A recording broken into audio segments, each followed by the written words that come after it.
1968 Mercedes-Benz 250. Last stop. A completely original car.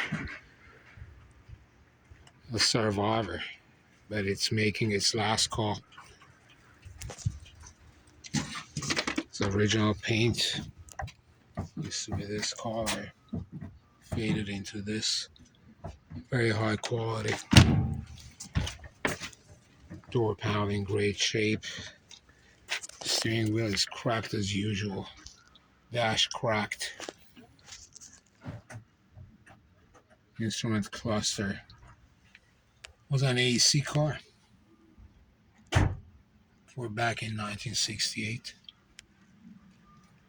No sagging headliner until over there. Know what happened to it. But the quality of the seats are excellent.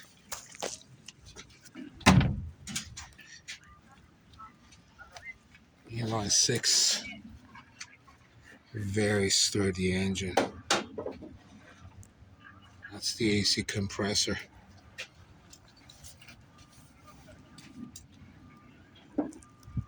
These are almost always shot bad.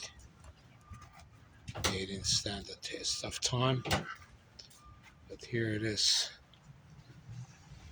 A non-original side view mirror they installed.